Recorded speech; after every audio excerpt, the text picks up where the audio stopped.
Price the Lord. அன்பு சகோதர சகோதரிகளே, உங்கள் யாவருக்கும் ஆண்டவராகிய இயேசு கிறிஸ்துவுடைய நாமத்திலே ஜீசஸ் லவ்விங் மினிஸ்ட்ரி சார்பிலே அன்பின் வாழ்த்துக்கள்.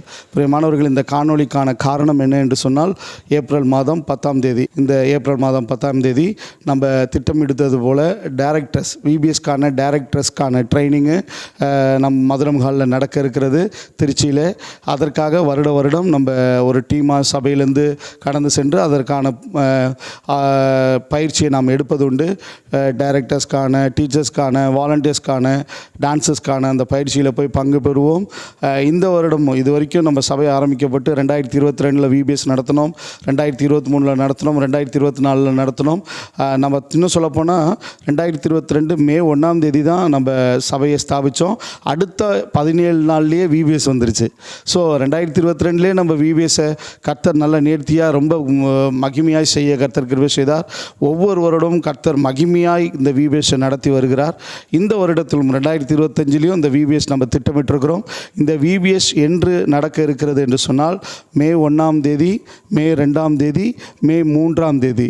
மே 3ஆம் தேதி மதியானத்துக்கு அப்புறம் அப்படியே ஃபங்க்ஷனை வச்சுட்டு ஈவினிங்குள்ளே பிள்ளைகளை சேஃபாக நம்ம அனுப்பிச்சிடுறோம். ஓகேவா? எப்போதும் 3 நாள் விபிஎஸ் நடத்துவோம், 4ஆவது நாள் ஃபங்க்ஷன் வைப்போம். இந்த 4ஆவது நாள் ஞாயிற்றுக்கிழமையாய் வருகிறதுனால சனிக்கிழமை மதியத்துக்கு மேலேயே ஃபங்க்ஷனும் வச்சு நம்ம ஈவினிங்குள்ளே ஃபங்க்ஷன் முடிச்சுட்டு பிள்ளைகளையும் நம்ம நேர்த்தியாய் அதை அனுப்பி விடுவதற்கு இது மிகவும் பிரயோஜனமாக இருக்கும். மே 1ஆம் தேதி, 2ஆம் தேதி, 3ஆம் தேதி ஆயத்தமாகுங்கள். கர்த்தர் இந்த விபிஎஸ்கென்று நீங்கள் உழைக்கிற பாடுகள், எடுக்கிற பிரயாசங்கள் எல்லாத்தையும் ஆசீர்வதிக்கட்டும். நம்ம அநேக பாடல்கள் வாயிலாக, வசனங்கள் வாயிலாக, நாடகங்கள் வாயிலாக, நடனங்கள் வாயிலாக வசனத்தை இந்த சிறு பிள்ளைகளுடைய பிஞ்சு இருதயத்தில் விதைக்கும்படிக்காக நம்ம திட்டமிட்டிருக்கிறோம். போன வருடத்தில் நம்ம சிறப்பாக என்ன பண்ணியிருந்தோம்னா, மிஷினரியை குறித்த தாகம் வெளிப்படும் விதமாக ஒரு 7 மிஷினரிமார்களுடைய வாழ்க்கை வரலாறெல்லாம் சொல்லிக் கொடுத்தோம். அதே போல் இந்த தடவையும் அதை விட்டு, அது இல்லாமல் அடுத்து வேறு ஒரு 7 மிஷினரிமார்களுடைய வாழ்க்கை வரலாறை நான் உங்களுக்கு, அதை டீச்சர்ஸாக இருக்கிறவங்களுக்கு நான் அனுப்பி வைக்கிறேன்.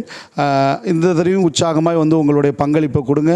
கர்த்தர் உங்களை ஆசீர்வதிக்கட்டும். கர்த்தருக்கென்று இந்த ஓடுகிற ஓட்டமும் உழைக்கிற காரியமும் ஒன்றும் விருதாவாய் போகாது.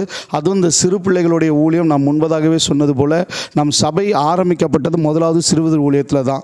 அந்த சிறுவர் ஊழியத்திலிருந்து இன்றைக்கி அநேக ஊழியங்களை செய்கிறோம். இந்த அளவுக்கு ஒரு வளர்ச்சியில் கர்த்தர் நடத்துகிறார் என்று சொன்னால், கர்த்தர் மறுபடியும் அந்த சிறுவர் ஊழியத்தை நம்மளுடைய கரத்தில் கொடுக்கிறார். அதையும் நேர்த்தியாய் செய்து முடிக்க கர்த்தர் பலன் தருவார் நான் விசுவாசிக்கிறேன். உற்சாகமாய் பங்கெடுங்கள். கர்த்தர் உங்களை ஆசீர்வதிக்கட்டும். மே 1, 2, 3 ஆயத்தமாகிக் கொள்ளுங்கள். கர்த்தர் உங்களை ஆசீர்வதிப்பாராக. ஆமென். Praise the Lord.